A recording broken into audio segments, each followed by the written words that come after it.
plans for a league table of hospitals and NHS trusts as a gimmick with a significant risk of unintended consequences. Let's talk to the head of political economy at the IEA, Dr. Kristian Niemietz. Welcome to the show, Kristian. I think your line on this is, we've heard all this before, this is classic Blairism, but I suppose my question to you is, I don't, very sort of saying, oh, if you don't do what I want, you'll get sacked.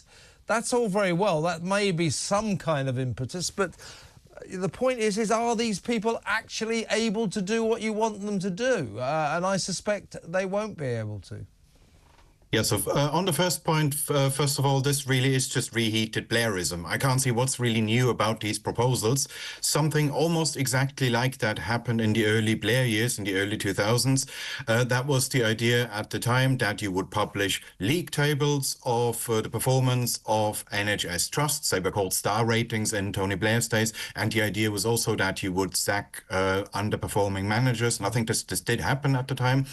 But none of this is really either a new idea or new information. So I don't really know what's supposed to go into these league tables that isn't already in the public domain. If somebody's interested in that, if you want to know how a local hospital is performing, you can look this all up on the website of the Care Quality Commission. You just type in your postcode or whatever information you're interested in. This is all there already. And even the idea of sacking underperforming managers, well, there the problem is you would have to be able to work out whether it really is the fault of a particular senior manager that this trust is underperforming. That's the problem. That's the problem, Kristian, isn't it? That's exactly what I was thinking.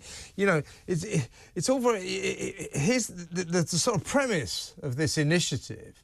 It must surely be that the reason there are waiting lists and hospitals aren't performing well is they've got crap hospital chiefs, that these people aren't trying hard, they aren't very good at their job. I suggest that the problems go a lot deeper than that.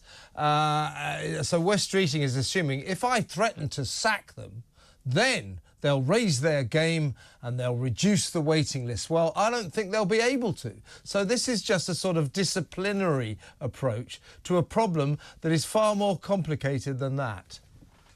I agree, yes. It was maybe broadly true in the Blair years. Maybe at the time it was fair to say, okay, there is a huge amount of variation in performance. We don't really see why that is. Maybe in some cases it really is just the managers not doing their job. So let's threaten them and put this information out there.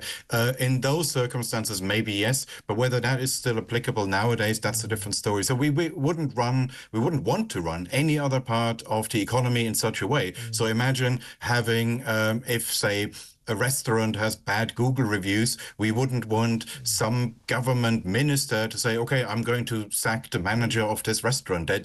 You wouldn't do this in any other part of the economy. What we have in other parts of the economy is simply that if an organization, business or some other type of organization consistently underperforms, at some point they fail. At some point they will go out of business. Yeah, and what he's doing is scapegoating hospital chiefs, scapegoating managers, you know, some of whom probably, you know, no doubt aren't very good at their jobs. Others probably are, but he's pinpointing them as if they're the reason that there are these astronomical waiting lists. And I suspect, I don't want to defend these people, but I suspect they're not really the reason.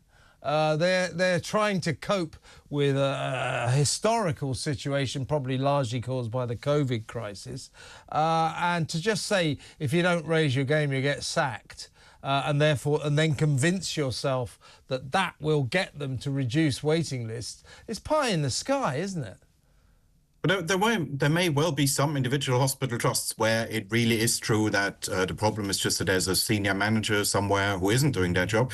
It's just that there's no way the health secretary is going to identify which ones those are. Ideally, you would want somebody who is involved in the management of those organizations to make those decisions locally, people who know more about the organization and who have a self-interest in the organization doing well, because that's how pretty much every other part of the economy works. That if a car manufacturing plant or whatever other type of business is underperforming, well, there is somebody who benefits if they do well, who pays the price if they do badly, and those people will then be in a position to say, well, okay, the management isn't doing their job, we'll replace them, or whatever else the remedy may be.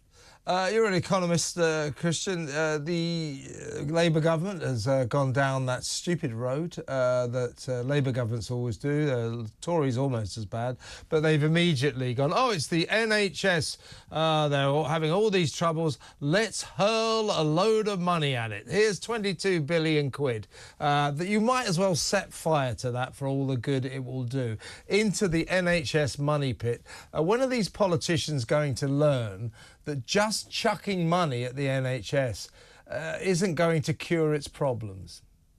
Well, that's the irony. Wes Streeting initially branded himself as as somebody who talks tough and who said we cannot just do what previous administrations have been doing, that we just throw more money at the NHS and we have to rethink it and all that. So the rhetoric was all very good. It's just that then, as you said, the first thing they actually did, the first tangible policy measure, was to go back to business as usual, saying here's another 22 billion what they said they wouldn't pounds. do. Yes, they said they would not give the NHS any money until it was reformed. Instead, they gave a load of money to it before it was reformed. So here we go again.